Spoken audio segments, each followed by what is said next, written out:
Programme के इस हिस्से में जी बहुत ही अहम टॉपिक में बात करने वाले हैं। अहम मैं इसलिए कह रही हूँ कि इसके बारे में मुझे भी मालूमात नहीं थी, मेरे लिए भी बहुत नई चीज़ थी, बहुत हैरान कुन चीज़ थी।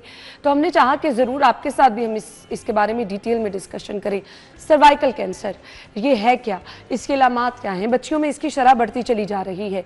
सो जब शरह बढ़ती चली जा रही है तो हमने इसके रूट कॉज की तरफ आना ना कि आखिर ये क्यों हो रहा है, इसका इलाज क्या है, इससे बचाव के पेश नज़र हमने क्या करना है, प्रिवेंशन की क्योंकि हम हमेशा बात करते हैं, सो प्रिवेंशन के पेश नज़र हमने क्या करना है। हमारे साथ डॉक्टर अरीबा साकिब साहिबा मौजूद है, गायनेकोलॉजिस्ट हैं, IVF स्पेशलिस्ट हैं।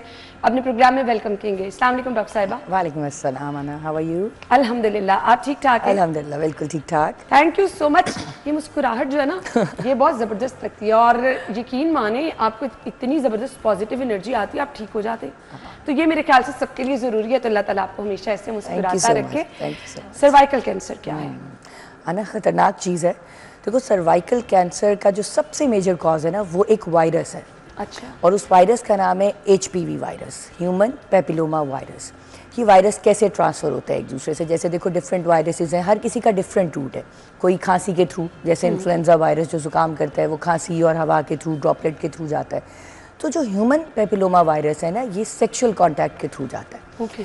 और ये क्या कॉज करता है? लेट्स से अगर एक पार्टनर को ये वायरस है और आपने उसके साथ सेक्सुअल इंटरकोर्स किया, जिनसी ताल्लुक़ रखा, तो ये आपके भी वजाइना के अंदर चला जाएगा।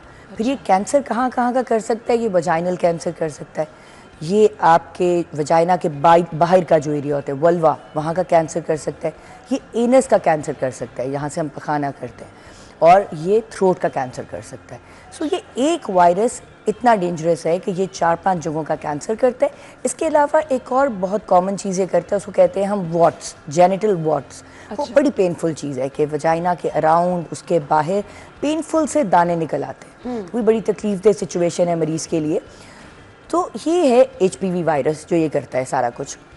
इसकी बहुत सारी टाइप्स हैं, तकरीबन 40 से ज़्यादा जो है ना टाइप्स हैं, लेकिन सारी टाइप्स कैंसर कॉज नहीं करती।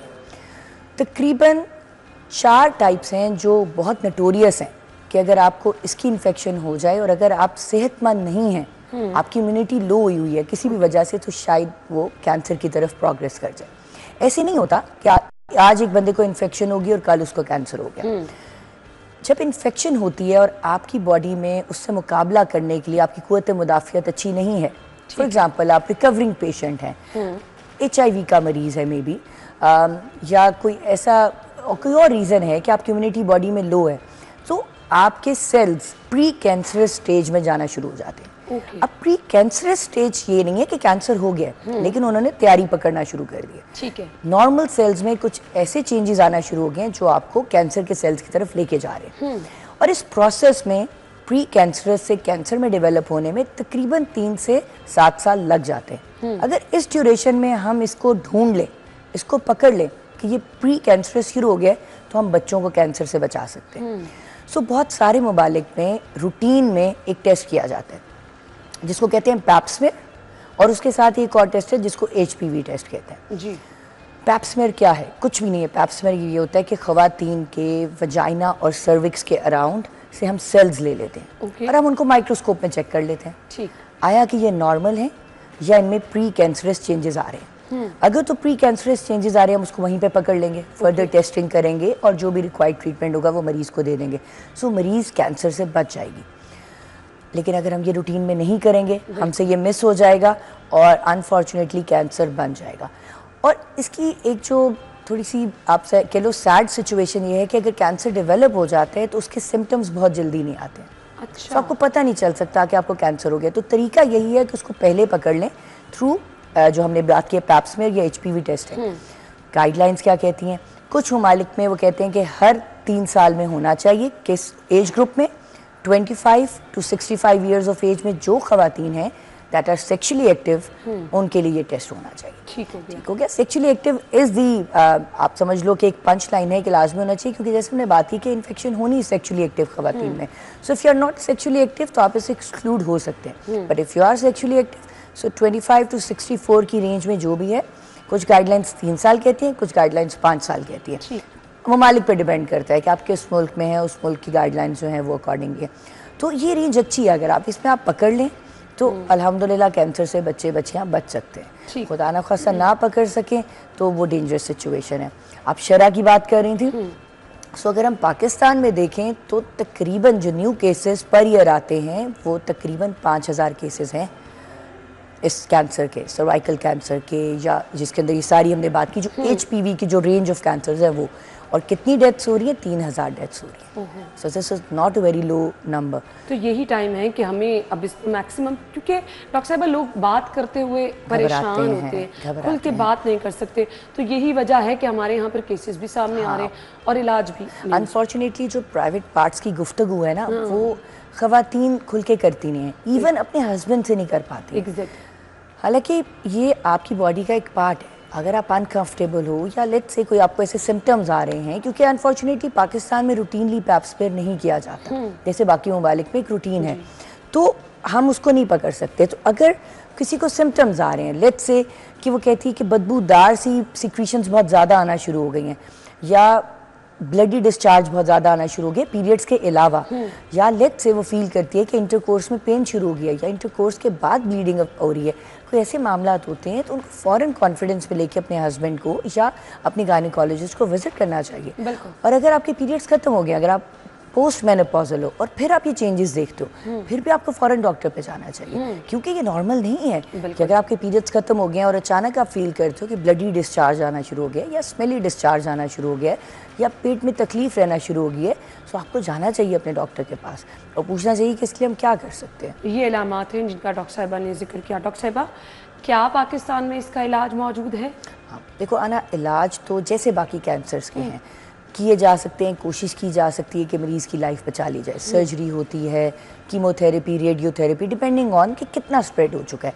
लेकिन मेरा ख्याल है इलाज से बेहतर है कि हम इसको होने से ही रोक लें। बिल्कुल, ठीक है ना, वो कहते हैं ना कि cure is better than treatment. So cure की हम अगर बात करें, हम कैसे इसको कर सकते हैं? एक तो हमने ये कहा कि हम इसको पकड़ सकते हैं, दूसरी एक वैक्सीन है जो कि HPV के अगेंस्ट डेवलप हो चुकी हुई है। ठीक है। और वो मुल्क दुनिया भर में अवेलेबल है। पाकिस्तान में रिसेंटली कोशिशें शुरू हो गई हैं, विच बहुत खुशाइन ये बात है कि रिसेंटली इसके ऊपर बात हो रही है कि, और ये उम्मीद है मुझे कि अनकरीब शुरू भी हो जाएगा इंशाल्लाह। सो अगर हम इस वैक्सीन के हवाले से बात करें तो ये किस तरह और कब लगनी चाहिए? देखो आइडियली वो कहते हैं 11 से 12 साल के बच्चे बच्चियों में लग जानी चाहिए, ठीक है, और 2 डोजेज लगती हैं उन्हें। ठीक है। एक डोज लग गई, उसके तकरीबन 6 से 12 माह के दरमियान अगली डोज लगती है। लेकिन ये शर्त नहीं है कि जी अगर आप इस रेंज से आगे पीछे हो गए तो आपको नहीं लग सकती। सही। 9 से 45 साल के लोगों में लग सकती है। डिफरेंट शराइत हैं उसके लिए, डिफरेंट प्रोटोकॉल्स हैं। अगर 15 साल से ज़्यादा एज पे आप लगवा रहे हो फिर आपको 3 डोजेज लगती हैं 6 माह के वक्फे से। लेकिन यह है कि अगर आप ये लगवा लो, सो जो मोस्ट कॉमनली कॉजिंग स्ट्रेन्स हैं HPV के जो कैंसर कॉज करते हैं, स्पेशली नोटोरियस जो हैं वो 16 और 18, HPV 16 एंड 18, उनके अगेंस्ट आपको 10 साल के लिए इम्यूनिटी मिल जाती है। सो 10 साल का मतलब है कि it's is a good time period. उसके बाद ठीक है आप जाके अपने मवालिद से मिल लें, अगर उनको फील होता है आपको बूस्टर लगा देंगे। सो ये है कि ये वैक्सीन अच्छी है, अगर ये बच्चे बच्चियाँ लगवा लें तो 10 साल के लिए वो सेफ हो जाएंगे। दूसरी चीज़ एक और है आना कि ये तो हमने कुछ डिस्कस किया कि वायरस है और वो कॉज करते हैं, कुछ और चीज़ें जिनका लिंक देखा गया है इस कैंसर से। एक तो जेनेटिक है, अगर फैमिली में कहीं ना कहीं किसी को हुआ है सर्वाइकल कैंसर तो आप एट रिस्क हैं, आपको अपनी स्क्रीनिंग लाजमी करानी चाहिए हर 3 साल बाद, जैसे हम बात कर रहे थे पैप स्मेयर की। ठीक है। दूसरी चीज़ कहा जाता है कि मल्टीपल सेक्सुअल पार्टनर्स, ज़ाहिर है जितने होंगे उतने आप अपने आप को एक्सपोज कर रहे हो टू दिस वायरस। तो इसीलिए देखो हमारे जो इस्लाम में है कि बस शादी के अंदर ही आपका ये सेक्सुअल रिलेशनशिप होना चाहिए, तो काइंड ऑफ प्रोटेक्टिव है हमारे लिए कि हमारा एक्सपोजर कम हो जाता है टू दिस वायरस। तीसरी चीज़ अपनी हाइजीन का ख्याल रखना, वो भी हमारे इस्लाम में कहा गया है। सो आप जब हाइजीनिकली अपने उस एरिया को क्लीन रखते हो तो वहाँ पे वायरसेस कम ग्रो करते हैं। साफ़ सुथरी जगह है, उसको आप साफ़ रखोगे तो वायरसेस को ग्रो करने का इतना मौका नहीं मिलेगा। और हम क्या कर सकते हैं, आपको पता है स्मोकिंग भी आपको एक्सपोज करती है टुवर्ड्स दिस कैंसर। अच्छा। Another reason to quit smoking. Lung cancer हमें पता था, ओरल कैंसर हमें पता था, तो बहुत हैरानकुन बात। अब आपको देखो HPV का भी पता चल गया कि स्मोकिंग से भी HPV का लिंक है। सो ये कुछ चीज़ें हैं जिनका अगर हम ख्याल कर लें तो मेरा ख्याल है थोड़ी सी और बेहतरी आ सकती है। प्लस एक और चीज़ देखी गई है कि अगर आपकी एज छोटी है, at the time you start sexual activity, तो थोड़ा सा आप अपने आप को एक्सपोज ज़्यादा करो। जैसे 18 साल से उम्र कम के अगर बच्चे बच्चियाँ सेक्सुअल एक्टिविटी शुरू कर लेते हैं, उनमें थोड़ी सी टेंडेंसी टूवर्ड्स HPV वायरस की जो कैंसर है उसकी तरफ ज़्यादा हो जाती है। सो ये चंद चीज़ें हैं जिस पे गौर किया जा सकता है और आई थिंक चेंज की जा सकती हैं अपनी रूटीन में। कहा। सो डॉक्टर साहिबा, कुछ अलामात के साथ जो मैं चाहूँगी आप ज़रूर यहाँ पे जिक्र कर दें कि आपको फौरी तौर पर गायनाकोलॉजिस्ट के पास जाना है, वो कुछ अलामात का जिक्र कर दें। देखो खाना, जैसे हम पहले भी बात कर रहे थे कि एनीथिंग जो आपको डिस्कम्फर्ट दे रही है दैट इज़ एबनॉर्मल, आपको फील हो जाता है। फॉर एग्जाम्पल, आपको पहले कभी इंटरकोर्स में दर्द नहीं हुई थी, अचानक आप फील करना शुरू हो गए हो कि जब आप इंटरकोर्स या सेक्स करते हो यू डोंट फील कंफर्टेबल, आपको पेन हो रही है। आप इसको नॉर्मल ना लें, आप चेक करें, इसको ऑब्जर्व करें कि वाकई अगर तो ये रह रहा है तो क्या इसकी रूट कॉज है, जाके डॉक्टर से मिलें। या इंटरकोर्स के बाद आपको फील होता है कि ब्लड स्टेन्स लग रहे हैं या ब्लीडिंग स्टार्ट हो जाती है, या अगर आपके पीरियड्स पहले नॉर्मल थे, अब आप फील कर रहे हैं कि ड्यूरिंग द पीरियड, जब पीरियड ख़त्म हो जाते हैं, बाद में भी ब्लीडिंग रह रही है और वो चलती जा रही है, और आपको डॉक्टर पे जाना चाहिए, आपको घबराना नहीं चाहिए, इसको चेकअप कराना चाहिए। पैप स्मीयर ईजीली हर जगह अवेलेबल है, ठीक है, गवर्नमेंट सेटअप में भी अवेलेबल है, प्राइवेट सेटअप में भी अवेलेबल है।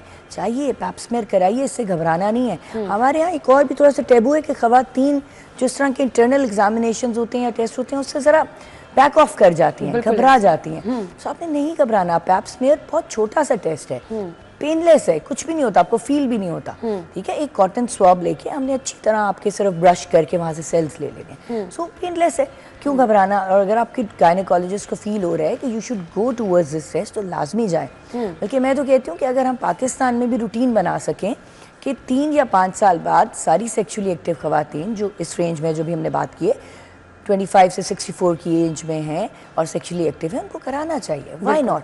हम पाकिस्तान में से बहुत सारी चीज़ें फॉर ग्रांटेड ले लेते हैं, बिल्कुल कि हम तो ठीक ही हैं अल्हम्दुलिल्लाह, कोई सिम्टम नहीं है तो जाने की क्या ज़रूरत है। लेकिन वेस्ट में आपको सिम्टम्स हैं या नहीं हैं, आप जाके रूटीन में अपना टेस्ट कराते हैं। तो मेरा ख्याल है यहाँ भी सारी खवातीन को ये टेक होम मैसेज लेना चाहिए कि रूटीन में जाना चाहिए। डॉक्टर साहिबा, इस शो का मकसद भी ये था कि हम ये मैसेज पहुँचा सके, कुछ चीज़ें जो आप डिस्कस नहीं करते हैं कहीं पे बैठ के, वो यहाँ डिस्कस करके हम आपको बता सकें कि ये बाकी बीमारियों की तरह खुदा ना खास्ता एक तकलीफ है, और इसका अगर आप इससे बचाव चाहते हैं तो आपको क्या करना है, अगर इसके इलाज का मरहला है, कुछ अलामात हैं तो वो क्या है। इस शो का मकसद भी ये है। मुझे ब्रेक का कहा जा रहा है जी, हम ब्रेक के बाद आते हैं।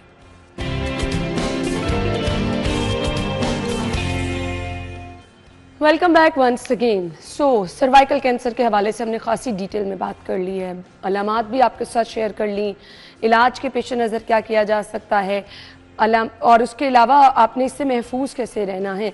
सब चीज़ों की जब भी किसी माहिर डॉक्टर से हम बात करते हैं ना, रूट कॉज की तरफ जाएं, वो क़ुव्वत मुदाफ़त, आपका लाइफस्टाइल, ख़ास तौर पे बच्चियों का आपको लाइफस्टाइल, आजकल तो हमारी डाइट देख लें, लाइफस्टाइल देख लें, बहुत ज़्यादा मुख्तलिफ हो चुका है, बहुत सारे इश्यूज़।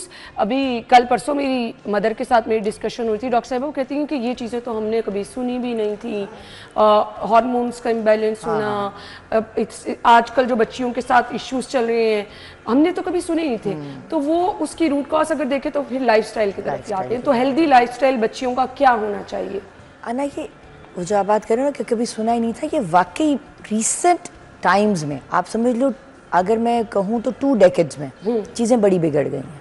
क्योंकि 2 डेकेड्स पीछे आप जाओ, जब हमारा बचपन था, हम याद करते हैं इतना जंक फूड अवेलेबल ही नहीं था। एग्जैक्टली ये जो चेन्स आ गई हैं जंक फूड की, थी नहीं उस ज़माने में। ये तो क्रॉप अप ही तकरीबन आप समझो लेट 90s में हुई हैं जी। वहाँ से सारा कल्चर चेंज हो गया। वो जो वेस्ट जिस कल्चर को लेके परेशान है, उन्होंने हमें भी इंट्रोड्यूस कर दिया। एग्जैक्टली कि जी खाएं, पिज्ज़ास खाएं, बर्गर्स खाएं, शवर्मास खाएं, फ्राइज़ खाएं, आइसक्रीम्स खाएं, यही डाइट है, यही कोल्ड ड्रिंक्स है। जब तक ये नहीं था, बच्चे बच्चियाँ बचे हुए थे, उनके हार्मोन्स सेट थे, ओबेसिटी नहीं थी। आजकल आप देखो हर दूसरी बच्ची के फेशियल हेयर ग्रोथ इतनी ज़्यादा है कि पेरेंट्स परेशान हैं। पहले था ही नहीं, कभी सुना ही नहीं था कि लेज़र कराना पड़ रहा है। बिल्कुल भी नहीं। अभी हर बच्ची लेज़र करा रही है, क्योंकि वो कॉन्शियस हो जाते हैं कि भाई हमारे फेशियल हेयर बहुत ज़्यादा हैवी आ रहे हैं। रीज़न भी मोस्ट कॉमन कॉज क्या है इसकी? High testosterone in the body, high and वो, और उसकी कॉज क्या है? पॉलीसिस्टिक ओवेरियन सिंड्रोम, जो बहुत कॉमन है। उसकी रूट कॉज क्या है? आपका लाइफस्टाइल। सो घूम फिरा के हर चीज़ वापस वहीं पे आएगी। ऐसे ही है, बिल्कुल। बच्चों की हार्मोनल इम्बैलेंस की वजह से, वेट गेन की वजह से, इनएक्टिविटी की वजह से, रात को जागने की वजह से सारे हार्मोन्स डिस्टर्ब हो गए। ग्रोथ हार्मोन्स डिस्टर्ब हो गए हैं, आपके ये ईस्ट्राडियोल, टेस्टोस्टेरोन सब डिस्टर्ब हो गए। बच्चों की हाइट छोटी रहना शुरू हो गई है। जब रातों को जागेंगे, दिन में सोएंगे, तो आपका ग्रोथ हार्मोन तो रिलीज ही रात को होता था। वो कंफ्यूज हो गया।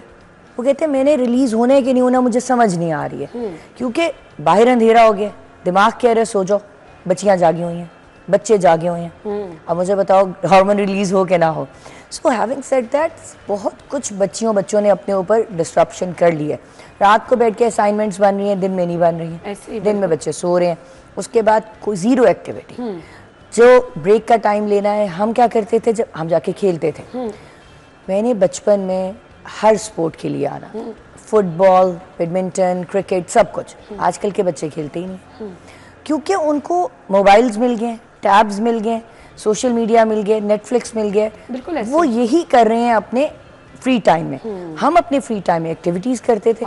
मैंने इतनी साइकिलिंग की है। एग्जैक्टली मतलब मैं तो जितना मेरा भाई साइकिल चलाता था उसके बराबर मैंने चलाया। देखो इसीलिए हम अभी तक चल रहे हैं, मुझे लगता है, और हम बेहतर हैं इस जनरेशन से। ये बच्चे, इनको साइकिलिंग का कॉन्सेप्ट ही नहीं पता। बाहर गर्मी है, बाहर बहाने इतने हैं। मदर्स भी कॉन्शियस हो गई हैं, बाहर ना निकलने दो। चलो कुछ हालात भी हैं, लेकिन चलो आप ऐसी एक्टिविटी सेफ एनवायरनमेंट में कर सकते हैं। बच्चों को क्लब्स की मेंबरशिप करा के दें, वो टेनिस खेलें, स्क्वॉश खेलें, आजकल पैडल का बड़ा जोर है, पैडल खेल लें, जिम ज्वाइन कर दें, स्विमिंग कर लें, व्हाटएवर, लेकिन एक्टिविटी शुड बी देयर। अब बहाना ये भी है कि पेरेंट्स कहते हैं जी इतनी कंपेटिटिव पढ़ाई हो गई है कि जी टाइम ही नहीं है। लेकिन टाइम सोशल मीडिया का तो है, बिल्कुल सही, टाइम मूवीज देखने का तो है, टाइम बाहर जाके जंक खाने का तो है, तो सिर्फ एक्सरसाइज का टाइम क्यों नहीं है? सो हमें अपनी बच्चियों और बच्चों को मोटिवेट करना है। उनको अच्छा तो नहीं लगता, आजकल के बच्चे भी बड़ा माइंड करते हैं। अगर आप उनको थोड़ा सा एक हद से ज्यादा समझा दो तो वो कहते हैं कि आप बॉडी शेमिंग कर रहे हैं। वो अपने माँ बाप को ये बात कहते हैं कि आप हमें बॉडी शेम कर रहे हैं, हमारे वजन के ऊपर आप हमारा मजाक उड़ा रहे हैं। सो लेकिन टैक्टफुली बच्चों को लेके चलना है, उनको ये समझाना है कि हम आपकी बॉडी शेमिंग नहीं कर रहे, हम आपकी हेल्थ के हवाले से फिक्रमंद हैं। ज़्यादा वेट और इनएक्टिविटी दोनों रूट कॉज हैं हर दूसरी बीमारी की। ठीक हो गया। आगे चल के इन बच्चों के अंदर क्या हो सकता है? डायबिटीज़ हो सकती है, हाइपरटेंशन हो सकती है, कोलेस्ट्रॉल का मसला हो सकता है, हड्डियों के मसाइल बन सकते हैं। ठीक है, उसके बाद यही बच्चियां जब पेरीमेनोपॉज में जाएंगी, जो हम बात करते हैं, जो 40 to 50 के दरमियान कभी भी ये पेरीमेनोपॉज शुरू हो जाता है, उसमें मज़ीद फैट गेन होना है, उसमें मज़ीद हड्डियाँ कमज़ोर होनी है, उसमें मज़ीद मसल वीकनेस होनी है। तो अगर इन बच्चियों की पहले ये चीज़ें कमज़ोर थी, तो सोचो पोस्ट मेनोपॉजल इनका क्या हशर होगा। बिल्कुल सही। अभी हम अगर अपनी दादियों वगैरह को देखें जो पोस्ट मेनोपॉजल हैं, तो हम देखते हैं वो कैसे स्ट्रगल कर रही हैं। इतनी सी फॉल होती नहीं और उनकी हड्डी टूट जाती है। और ये वो खवातीन हैं जिन्होंने डाइट अच्छी ली हुई है, जिन्होंने एक्टिव लाइफस्टाइल अपनाया हुआ है, लेकिन एक उम्र के बाद उन्होंने करना छोड़ दिया था। सो मेरा ये मैसेज है बच्चियों के लिए, खवातीन हर उम्र में आपने एक्सरसाइज नहीं छोड़ी। हर उम्र की खातून के लिए एक्सरसाइज ज़रूरी है। हमारे कल्चर में क्या है, बहू आ गई है, अब सास बैठ जाएंगी ऐसे करके, मैंने तो पूरी ज़िंदगी काम किया है, मैंने पूरी ज़िंदगी सबके लिए काम किया, अब मेरे लिए काम होगा। ये सबसे बड़ी गलती है हमारी। जब हम पेरीमेनोपॉज में ऐसे हड्डियाँ जोड़ के बैठ जाते हैं ना, तो आप समझो है ना, हमने अपने पाँव पे खुद कुल्हाड़ी मारी। आप एक्टिव रहें तो आपकी हड्डियाँ चलती रहेंगी। जहाँ पे आपने गिव इन कर दिया, जहाँ पे आपने अपना सेडेंटरी लाइफस्टाइल बना लिया जो कि इनएक्टिव लाइफस्टाइल है, आप गए। अच्छा डॉक्टर साहब, इसके साथ साथ मुझे उन बच्चियों का भी जिक्र करना है, बड़ी आजकल बच्चियां ना हेल्थ कॉन्शियस होती हैं, शादी से पहले डिफरेंट डाइट प्लान्स आप फॉलो कर रही हैं, वॉक एक्सरसाइज कर रही हैं, बहुत ही कमज़ोर हो जाती हैं।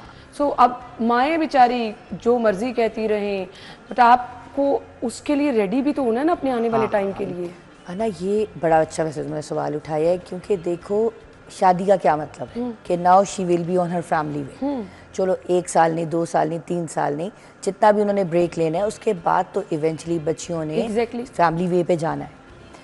उसके लिए जो ये बहुत आजकल मशहूर है कीटो डाइट प्लान, जिसके अंदर बिल्कुल कार्बोहाइड्रेट ज़ीरो हो जाते हैं, that is not suitable for fertility.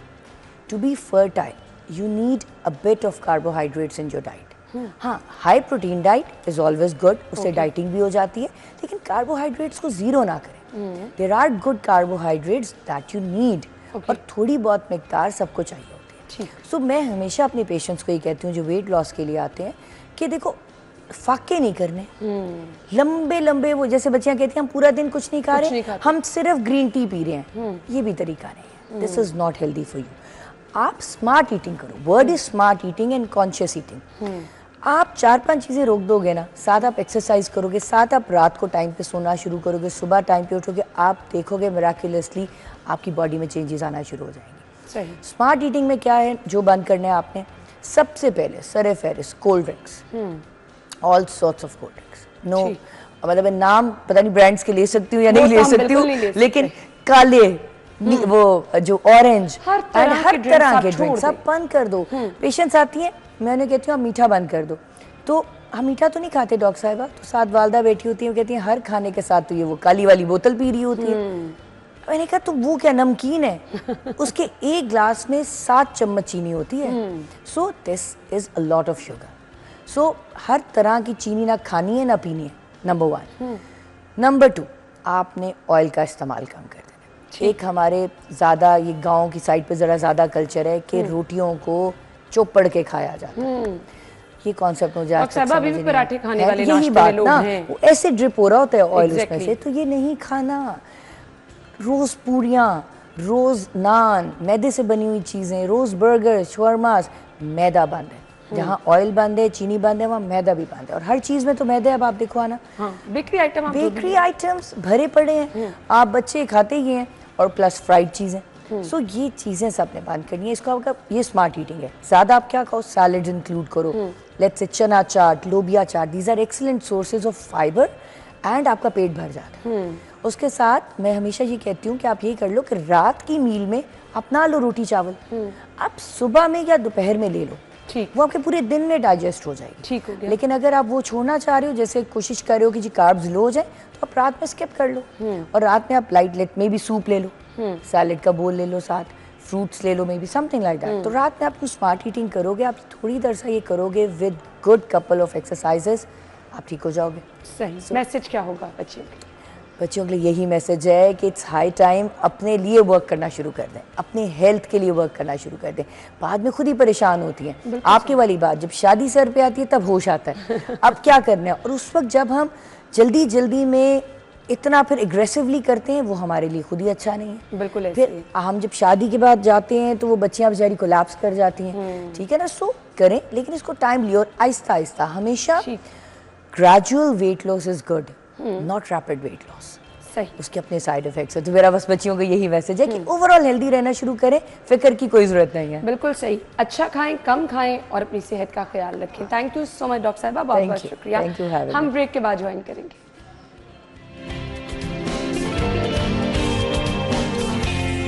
Welcome back once again. So एक वर्ड जो कि मैं अक्सर यूज़ करती रहती हूँ किसी भी मेहमान को इंट्रोड्यूस, खातून मेहमान को इंट्रोड्यूस कराने से पहले, सिन्फ़े नाजुक, क्योंकि इन्हीं हमारे मेहमानों ने इस वर्ड को बिल्कुल जो है वो गलत साबित कर दिया है।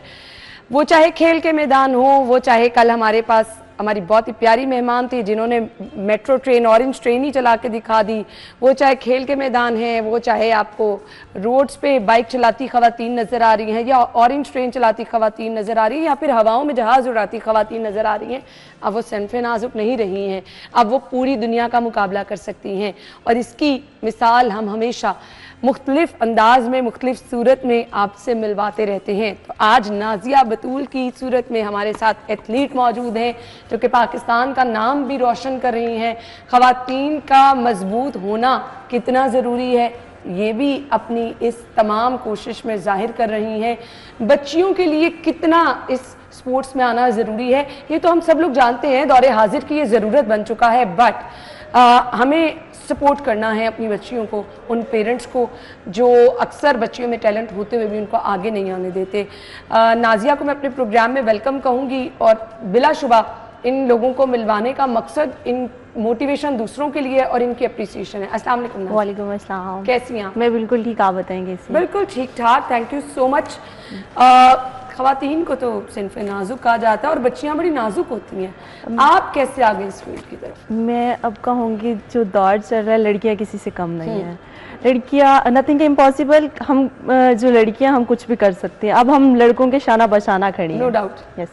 अच्छा, मुझे ना बहुत सारे लोग कहते हैं कि बड़ा जो लड़कियां इस तरफ आती हैं ना, उनको स्ट्रांग बड़ा होना पड़ता है, तो आपको लगता है आप स्ट्रांग हैं? यस, मुझे लगता है मैं बहुत स्ट्रांग हूँ, मैं कुछ भी कर सकती हूँ। क्रेडिट किसको देती हैं इसका? मैं ये क्रेडिट अपनी मदर को देती हूँ। ग्रेट, ज़बरदस्त। सो कैसे आई इस फील्ड में? इस फील्ड में मैं कैसे आई, आज से 14 साल पहले मुझे ऐसा लगता था कि मुझे इंडिपेंडेंट होना। मैं बहुत छोटी थी, लेकिन मुझे वो बचपन से एक वो था कि मुझे इंडिपेंडेंट बनना है, मुझे खुद कुछ करना है, और ताकि मैं अपनी जो मेरी ख्वाहिशात हैं, जो मेरे गोल्स हैं, मैं खुद अचीव कर सकूं। ग्रेट। तो फिर मैंने जो स्टार्ट वो फिर एथलेटिक्स की, मतलब मैंने 100 मीटर रेस स्टार्ट की, स्कूल कंपटीशन हुए, मैं बेस्ट एथलीट बनी। फिर मुझे लगा कि अगर मैं स्कूल लेवल में इतना कुछ कर सकती हूँ तो क्यों नहीं मैं नेशनल लेवल पे कर सकती। फिर मैं 7th क्लास में थी, तो मैंने सबसे पहली नेशनल जो थी वो मैं 7th क्लास में थी तो मैंने खेली। वहाँ से फिर मुझे मुख्तलिफ डिपार्टमेंट्स ने मुझसे कांटेक्ट किया, फिर मेरा स्कॉलरशिप लग गया, मेरी स्टडी फ्री हो गई। तो मेरी चीज़ें वो मेरे माइंड में आने लगी कि अब नाज़िया बतूल आप कुछ कर सकते हो। तो वहाँ से फिर मेरी जर्नी स्टार्ट हो गई। तो फिर नेशनल लेवल पे फिर मैंने किया, फिर कॉलेज में 2 साल मैं बेस्ट एथलीट रही। फिर उसके बाद मैं इंटरनेशनल लेवल के लिए। अच्छा, स्टडी डिस्टर्ब नहीं हुई इस तमाम वक्त? स्टडी तो मैंने साथ कंटिन्यू रखा।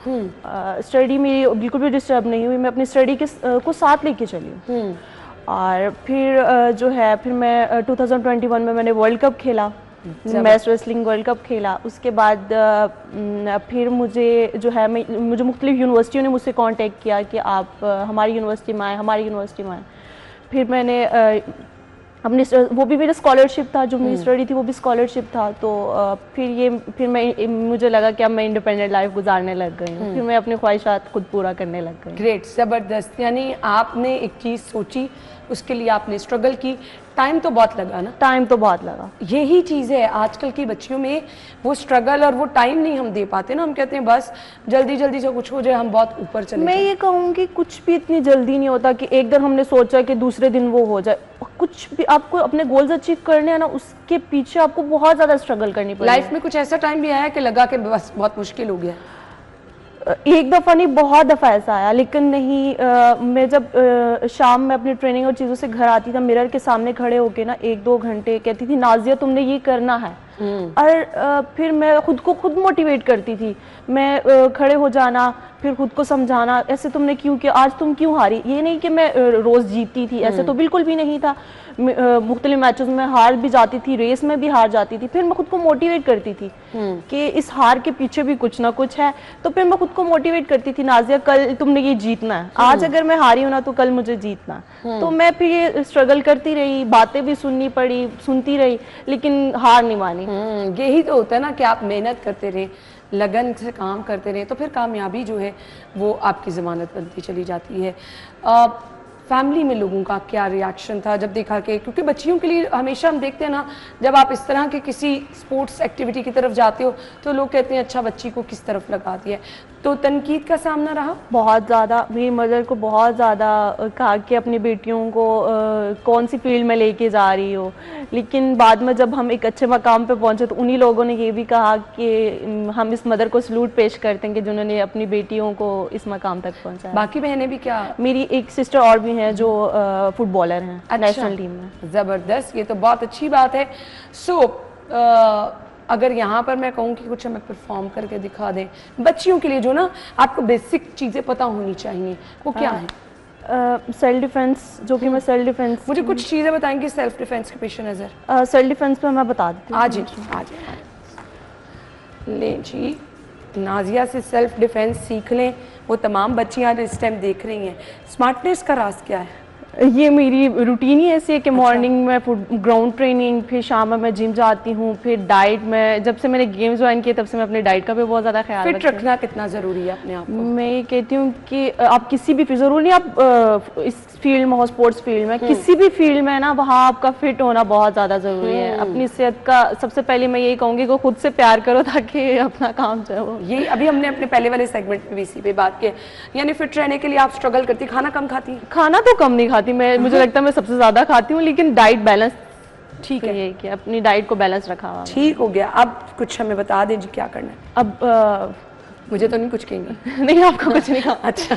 ये सेल्फ डिफेंस में यही है कि जिससे आजकल हालात चल रहे हैं औरतों के लिए आप स्पेशली। राह चलते कोई मोबाइल खींच लेता है, यस, आपका बैग खींच लेता है। मोबाइल। हाँ, आप ये मैं पकड़ लेती हूँ। आप मेरा मोबाइल लें मुझसे, लाइक आप मुझसे खींच रही हैं, लाइक वो मतलब वो पुश करके किक मेरी अच्छी खासी है, ये जबरदस्त। मेरे पंचेस अच्छे हैं। लाइक मैं कहती हूँ कि सेल्फ डिफेंस सब गर्ल्स को आना चाहिए, ताकि अगर जैसे कि आजकल पंच करने के लिए बड़ी ताकत चाहिए। ये पंच, लेकिन ताकत मैं कहती हूँ जब आप ये जरा सीखिए। मोबाइल मुझे दें और एक दफा पंच करके दिखा दे किस तरह करना है, मुंह पे मारना है, कहाँ। यस, पंचेस में पावर, ये चीजें सीखनी चाहिए। मैं सेल्फ डिफेंस सिखाती भी हूँ, मैं फ्री ऑफ कॉस्ट सिखाती हूँ, ताकि मैं चाहती हूँ कि मेरी तरह गर्ल्स जो है ना वो उनको मुश्किलात का सामना ना करना पड़े। तो मैं यही कहूंगी कि हर लड़की को सेल्फ डिफेंस आना चाहिए, ताकि उनको किसी भी मुश्किलात का सामना। अपनी जान आपने अगर किसी चोर डाकू से छुड़वानी है तो सबसे पहले क्या आपको किक मारनी है? पहले मैंने माइंड सेट करना, मैंने फौरन जज्बाती नहीं हो जाना कि मुझे इसको किस तरह मैनेज करना। तो माइंड सेट के बाद फिर मैंने बस पंचेस के जो मुझे मैंने कोई ऐसा वाकया पेश आया कभी लाइफ में कि सोचा हो कि मैं अच्छा हो गया, मैंने कुछ सीख लिया? ऐसा तो कोई नहीं, हैरेसमेंट लेकिन का, कोई राह चलते किसी ने तंग किया हो? नहीं, ऐसा अल्हम्दुलिल्लाह आज तक कुछ नहीं हुआ। लेकिन मार्केट में एक दफ़ा ऐसा हुआ कि मैं मदर के साथ शॉपिंग पे जा रहे थे, सिस्टर मेरी आगे थी, तो उसने ना पर्स खींचने की कोशिश की और मैंने जंप लेके पंच मारा उसके मुंह के अंदर। वो नाक करके दिखाए ना क्या नाक किया? से वो खून बहना शुरू हो गया उसके। फिर बाकी वो मार्केट वाले आ गए तो बस उन्होंने फिर उसको पकड़ लिया, सीधा पंच मुंह पे मार दिया? ये पंच मारा मैंने उससे बड़े टाइटली से ना उसकी नोज पे, फ्रंट पे आके। ठीक। तो फिर वो सारे जितने भी थे वो जरा मुझे वो पंच वाला एक सीन करके दिखा दे, कैसे पंच मारा? लाइक उसकी हाइट भी काफी अच्छी थी, मैंने उसके शोल्डर को पुश किया, खुद जंप भी मेरा अच्छा था, उसको पुश किया और यूं उसको मैंने जब पंच किया ना उसकी नाक से ब्लड आने लग गया। अच्छा। और फिर वो जितने भी शॉपकीपर थे वो सारे फिर उन्होंने वो आ गए और ठीक हो गया। अब अभी आपने मुझे दिखाया कि बड़ी जबरदस्त तरीके से आपने लेग और आप मार सकते हैं, तो इसकी ट्रेनिंग लेनी पड़ती है प्रॉपर? यस, इसकी प्रॉपर मैंने 7 ईयर इसकी ट्रेनिंग की। अब मैं ब्लैक बेल्ट सेकंड डायन हूँ इस टाइम। दोबारा हिट करके दिखाएं कैसे कर सकते हैं हम ये? यस, कराटे भी सीखे? यस, कराटे भी सीखे, उसके बाद एथलीट भी रही, फिर मैच रेसलिंग में भी आ गई। अब मेरी ये है कि मुझे फुटबॉलर बनना है, जो कि मैं लाहौर में ट्रेनिंग ले रही हूँ। तो इंशाल्लाह नेशनल चैंपियनशिप आ रही है, तो उसके लिए मैं तैयारी कर रही हूँ कि मुझे अच्छा परफॉर्म करना है ताकि मैं पाकिस्तान को रिप्रेजेंट कर सकूँ। सो एथलीट तो अच्छी खासी जंप वगैरह भी कर लेते हैं। यस, मैं हाई जंपर भी रही हूँ। यस, कुछ करके दिखा सकती हैं यहाँ पे? अब वो यहाँ पे तो नहीं, ऑब्वियसली आपकी ट्रेनिंग उस तरह से होती है कि आपको माइंड भी बनाना पड़ता है कुछ। उसकी ट्रेनिंग क्या प्रैक्टिस से होती है? हाँ, ये तो सारी चीज़ें वो आपको पता है कि कुछ ना कुछ सीखे तो ही होता है। वो बेसिकली सारी गेम्स की पहले प्रैक्टिस करवाते हैं, तो उसके बाद फिर वो जो है तमाम लड़कियां सीख सकती हैं। तमाम लड़कियां सीख सकती हैं, क्योंकि सब तो एक जैसे ही होते हैं ना। बिल्कुल, लेकिन आपको इसके लिए हेल्दी रहना है, फिट रहना है। जैसे नाजिया हमारे साथ है। Nazia, thank you so much, बहुत अच्छा लगा आपसे बातचीत करके भी। और मेरे ख्याल से ये हिम्मत, ये हौसला और इतनी मेहनत सब बच्चियों को करनी है अगर आपने आगे बढ़ना है। गुड लक, इसी तरह से कामयाब रहे, पाकिस्तान का नाम रोशन करते रहे। Thank you so much. हम ब्रेक के बाद आपको ज्वाइन करेंगे, स्टे विद अस।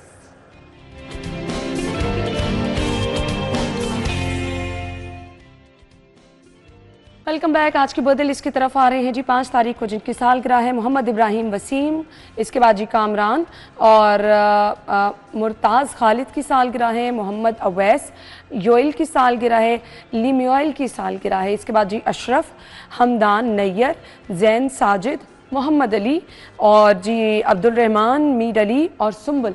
आप सब लोगों को बहुत मुबारकबाद, happy birthday.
Happy birthday once again. जिनकी सालगिरह है कल यानी 6 अगस्त को, अपने पिक्चर्स भिजवा सकते हैं, प्रोग्राम में शामिल हो सकते हैं।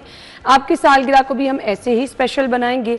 अगर आप किसी को बहुत स्पेशल फील कराना चाह रहे हैं तब भी आप अपनी किसी बहन भाई की, अपने पेरेंट्स में से, अपने फ्रेंड्स में से किसी की भी हमें नाम के साथ पिक्चर भेजें जी, हम नाम अनाउंस करेंगे, उनकी बर्थडे को मज़ीद स्पेशल बनाएंगे। अपना बहुत सारा ख्याल रखिएगा, बट आपने हमें फीडबैक ज़रूर देना है, अपनी सजेशन ज़रूर हम तक पहुँचाएँ। एंड यस, अगर आप में कोई टैलेंट है, हमारा फेसबुक और इंस्टाग्राम पेज है जी, उस पर शेयर कीजिए, तो हम आपको अपने शो में बुलाएंगे, आप हमारे गेस्ट हो सकते हैं जी।